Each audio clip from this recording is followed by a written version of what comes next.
What's up everyone? In this video, we're going to give this model some contrast with washes and oil paints.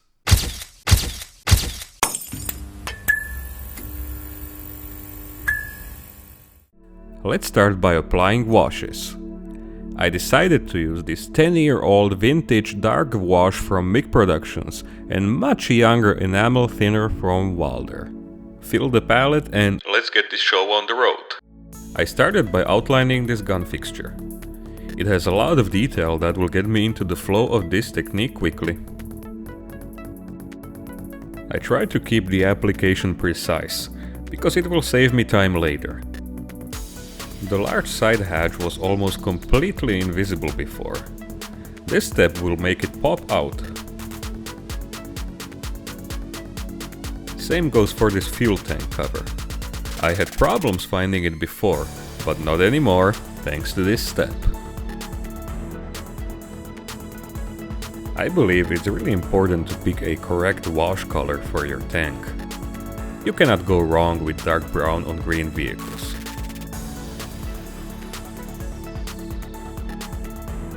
At this point, I decided to take a break and clean up the excess wash. A clean paintbrush will be needed for this. Cleanup is quite slow, but luckily it's very easy. Some modelers like to use tissue paper or makeup sponges to wipe away the excess wash in one quick swipe. I'm sure it's really effective and easy, but I still enjoy cleaning it slowly, bit by bit.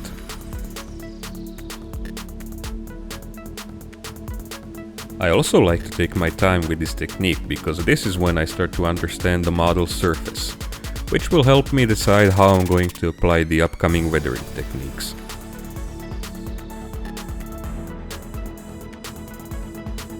The glossy surface makes it very easy to both apply and clean the wash, so you have all time in the world to just sit back and meditate, while inhaling enamel paint and thinner.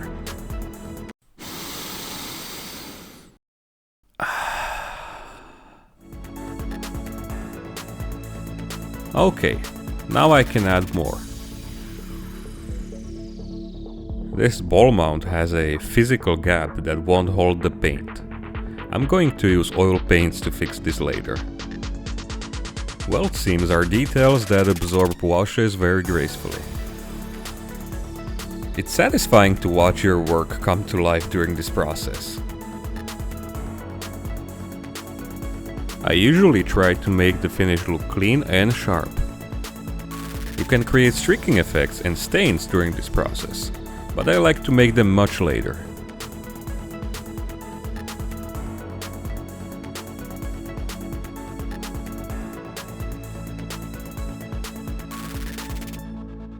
This is how the model looks after every detail was picked out. The surface is still very shiny though, and we can still add more color and contrast to it. I'm gonna leave the model sit for a day or two to give the wash some time to dry. 2 days later. Now we're going to need some oil paints. I like these from Wilder because they dry really fast and leave a matte finish. As always, I will use enamel thinner to blend them.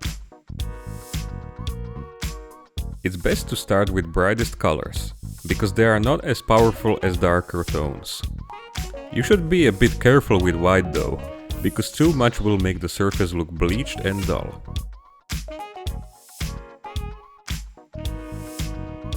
The dark yellow will give it more saturation. It will also work in conjunction with the yellowish tones applied using airbrush in the previous video.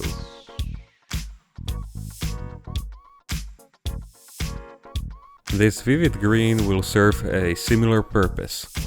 It will make the green base coat more saturated.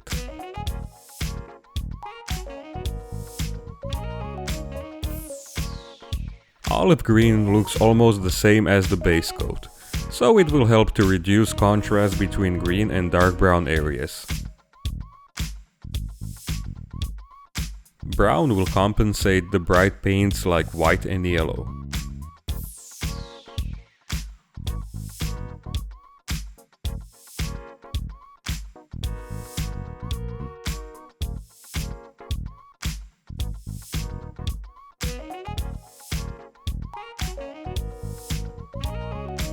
And black-brown will make up the occasional dark stain or streak. This one is applied very sparingly.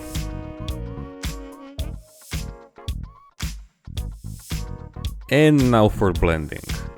I'm using a larger flat brush with tiny amount of enamel thinner.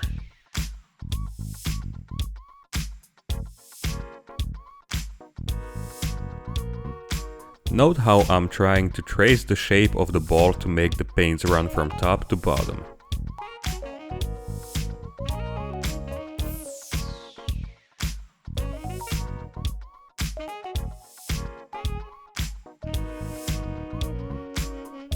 It's also important to decide how strong you want this effect to be. You can technically repaint your model with oils if you need to. I did that myself several times and maybe I'll do it again in some future video. But I was actually very careful with this model, because I didn't want to cover the textured base coat, so I used this technique more like a filter.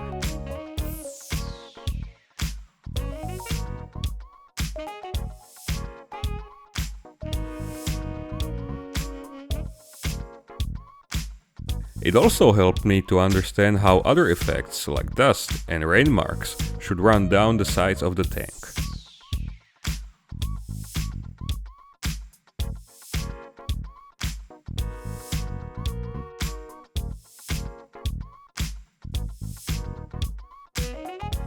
Blending with enamel thinner will often leave this ugly smudged layer of paint.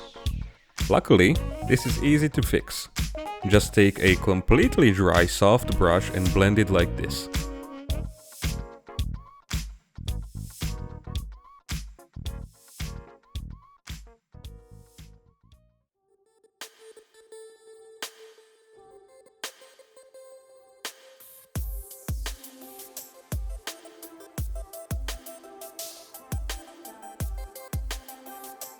Here you can see the difference between the hull and the side hatch, which has no oils on it.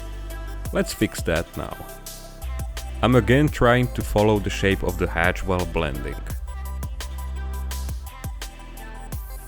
I also make sure to not touch the hull.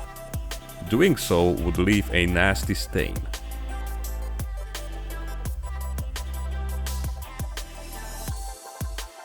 You can also make details look different. For example, adding white will make them lighter, but also more dull.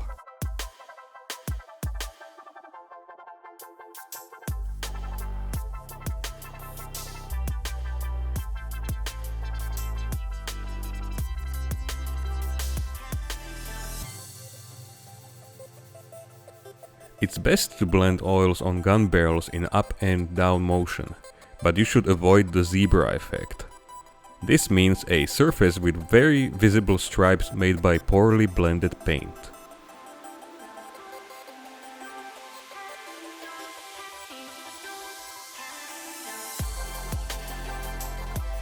The model now looks quite different, but it's kind of hard to tell what's been changed, right? Let's quickly add some more oils in a more controlled manner. I started with parts where I had a clear idea about the result. Dark brown was added to the recoiling part of the gun barrel, while vivid green was painted around the edge to create contrast. A dry brush was used to blend them.